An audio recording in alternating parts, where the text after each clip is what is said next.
estudante! Continuando a semana de acolhimento do ciclo 2, quero lembrar que o PET 2 está disponível para download no nosso site estudeemcasa.educação.mg.gov.br. Quem está aqui comigo hoje é a professora Viviane Soares, da área de Ciências Humanas. E nessa aula nós vamos retomar o contexto da Proclamação da República, para que os alunos possam resolver os exercícios do PET 1. Tudo bem, professora? Tudo bem. Vamos começar? Vamos sim, nós vamos tratar um pouquinho, a respeito do contexto anterior à Proclamação da República, chamando atenção para algumas características importantes que vão nos ajudar a resolver as atividades propostas no PET volume 1. Então é importante a gente falar que nós estamos tratando da transição de um regime monárquico para um regime republicano, Então a gente tem aí, no final da monarquia, do Império Brasileiro, Dom Pedro II, um rei que já estava fragilizado diante de várias questões que vão permear aí o finalzinho do seu governo, como a questão militar, que é o exército aí se posicionando favorável a uma participação maior, inclusive a uma república. A gente tem a questão abolicionista, que está em volta aí da libertação dos escravos. De um lado a gente tem a luta abolicionista, de outro lado a gente tem os proprietários querendo receber indenizações por seus escravos. E a gente tem também a questão religiosa, que são embates entre a Igreja Católica e o rei, justamente por causa de intervenção do rei em determinações da Igreja Católica. Essas três questões associadas a vários outros fatores nos ajudam a compreender a queda do período imperial, da monarquia no Brasil e o início de uma república. Então é desse assunto que nós vamos rever algumas questões aqui do nosso PET. Então, a gente vai tratar de sociedade, cultura, economia, e até da proclamação em si e as suas fases.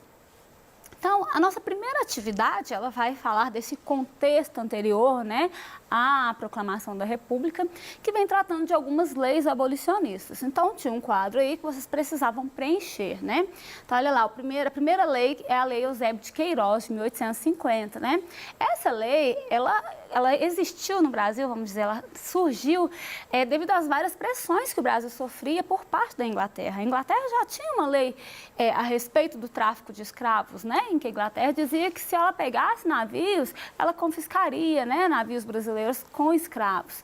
E a Lei Eusébio de Queiroz é justamente a lei que vai proibir o tráfico de escravos no Brasil, Ela é uma lei com as suas limitações, mas é uma lei que ela vai contribuir dentro desse processo até que a gente chegue de fato à abolição. A segunda lei é a Lei Rio Branco, também conhecida como a Lei do Ventre Livre, porque ela definia que, a partir da vigência dela, todos os filhos de escravos que nascessem, eles já nasceriam livres.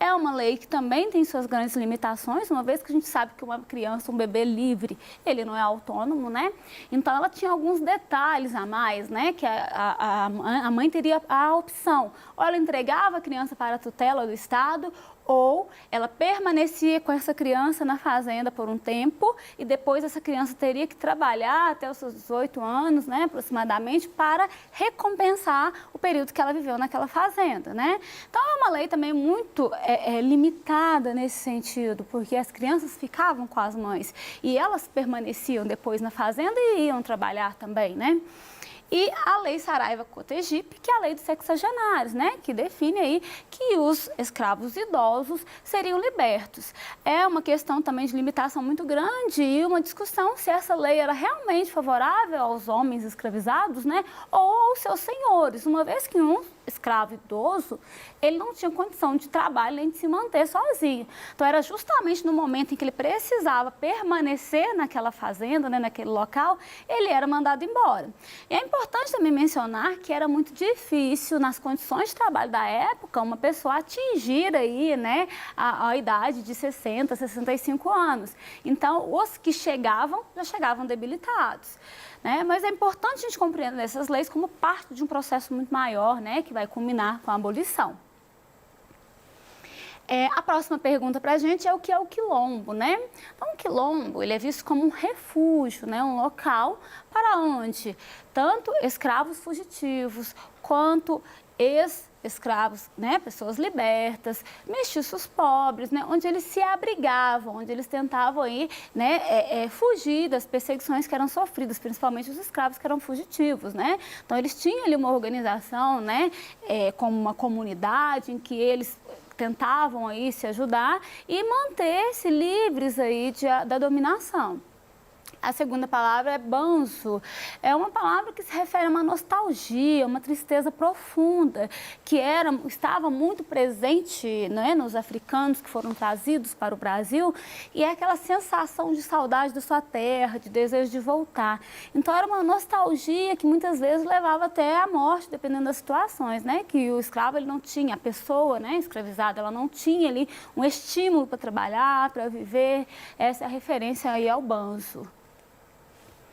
Vamos tratar da nossa segunda semana do PET, né, que é a respeito da proclamação da República e seus desdobramentos.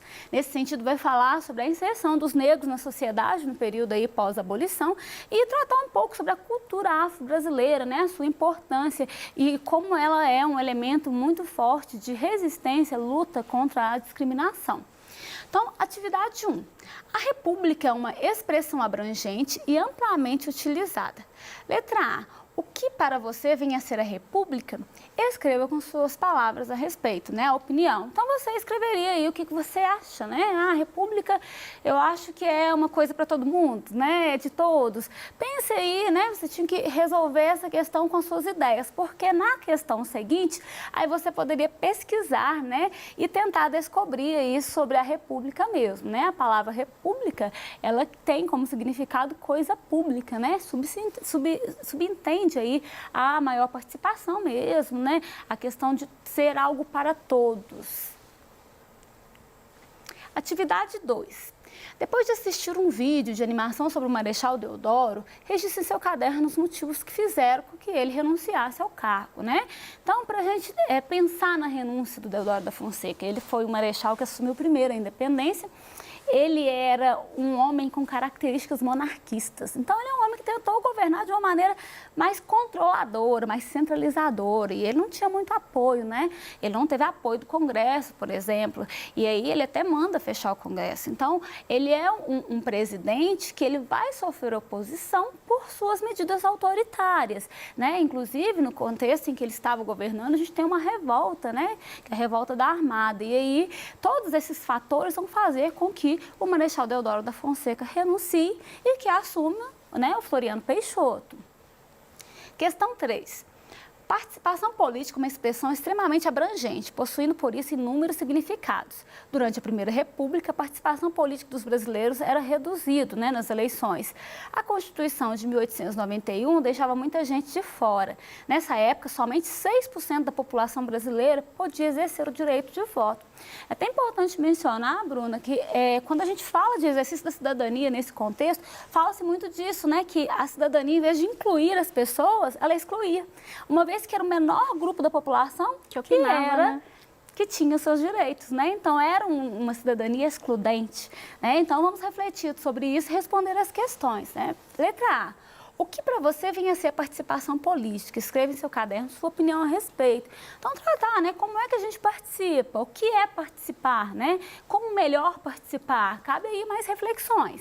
Letra B. O atual sistema político brasileiro permite ao voto a oportunidade de escolher seus representantes no governo. Você acredita que foi sempre assim? Justifique sua resposta. Bom, quando a gente nasce vivenciando uma determinada situação, a gente tende a acreditar que ela sempre existiu, até porque a gente não vivenciou outro período.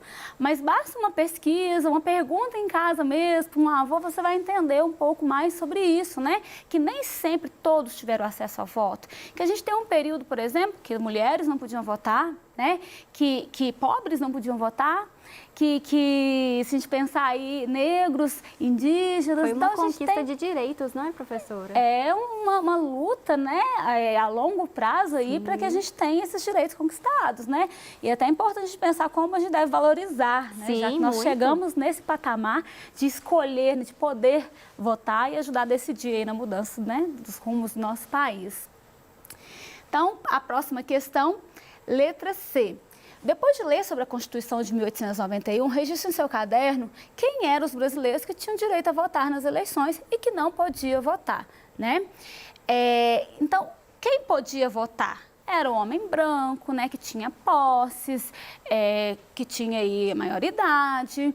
Então, era um grupo muito restrito que podia votar.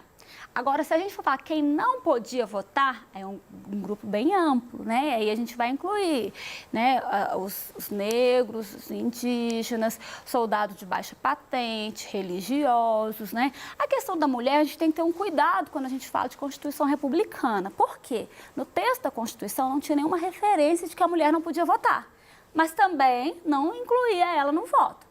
Então, a gente tem que pensar a sociedade que a gente vivia naquele contexto, que era uma sociedade patriarcal. Então, por causa dessa sociedade, a mulher, mesmo não tendo sido citada na Constituição, ela não podia votar, né? Uma vez que entendia-se que isso não era algo que a mulher, boa mulher de família, poderia fazer, tá? Então, é importante a gente mencionar isso também. Terceira semana. O assunto é projeto modernizador, no final do século XIX e início do século XX, transformação dos centros urbanos no Brasil. Então, essa semana a gente já vai falar a respeito de como houve um processo de modernização no Brasil no início da República, né? Então, uma preocupação muito grande em modernizar, de se fazer um saneamento básico, né, no Brasil. Nesse contexto, a cidade do Rio de Janeiro é um exemplo, né, que ela era chamada pelos estrangeiros de túmulo de estrangeiros, uma referência às epidemias que eram muito comuns, né, e na grande mortalidade de pessoas nesse contexto. Então, acontece uma grande reforma, que é uma reforma urbana, no sentido de reconstrução, né, de novas vias, novas avenidas, de destruição de antigas moradias, como os cortiços, né, que eram habitações coletivas.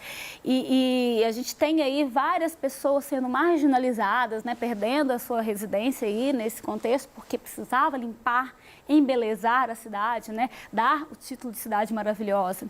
E a questão também, né, do saneamento, principalmente a tentativa de conter surtos epidêmicos, né? Então, a gente tem medidas sanitaristas, a gente tem aí a obrigatoriedade da vacina, tudo isso faz parte desse contexto da República que a gente vai tratar nas atividades aqui. Então, atividade 1 pede que você observe a fotografia da Avenida Central, né, Avenida Rio Branco, logo após sua abertura, quando ela foi inaugurada, né, e aí tem destaque para o Museu de Belas Artes e o Teatro Municipal.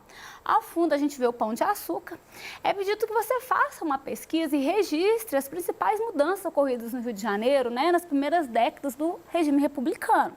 Então, só para a gente mencionar e reforçar o que foi dito, essas regiões, elas tinham muitas moradias coletivas, né? Então, uma das características que a gente consegue perceber que muda é a retirada dessas moradias, né? Dando lugar para espaços mais amplos, com praças, com avenidas, né? Como é que está sendo mostrado aí na imagem. Para a próxima semana, então, né, a quarta semana, nós vamos tratar do trabalhismo, direitos sociais, né, como a gente comentou, né, Bruna, a gente falou aí de cidadania agora há pouco, né, sobre a luta por esses direitos, a importância disso, é um assunto que vai fazer parte, né, desse contexto e a gente vai atrelar um pouquinho ao governo Vargas, né, só mesmo fazendo uma relação. Atividade 1. Nos primeiros anos do governo Vargas, as organizações operárias, sob o controle das correntes de esquerda, tentaram se opor ao seu enquadramento pelo Estado, mas a tentativa fracassou. Além do governo, a própria base dessas organizações pressionou pela legalização. Vários benefícios, como as férias e a possibilidade de postular direitos perante as juntas de conciliação e julgamento, dependiam da condição de ser membro de sindicato reconhecido pelo governo. Esse trecho está falando de um momento em que o governo ele passa a controlar os sindicatos, né? Então, a gente tem, de um lado, os operários que querem lutar pelos seus direitos e a gente tem, do outro lado, a figura de uma instituição que deveria, né, naturalmente, defender o direito desses trabalhadores, mas essa instituição, ela parece respaldando medidas do governo, né? Dando aí legitimidade a algumas medidas. Então, quando coloca assim, ó, férias, direitos trabalhistas, só vai ter quem está filiado ao sindicato, né? Tem isso aí. Então, a gente entende que isso era uma forma o quê? De controlar os trabalhadores, porque tinha que estar filiado a um sindicato, mas esse sindicato ele tem que ser reconhecido pelo governo. E o governo só ia reconhecer os sindicatos que agissem conforme as suas próprias determinações, não é mesmo?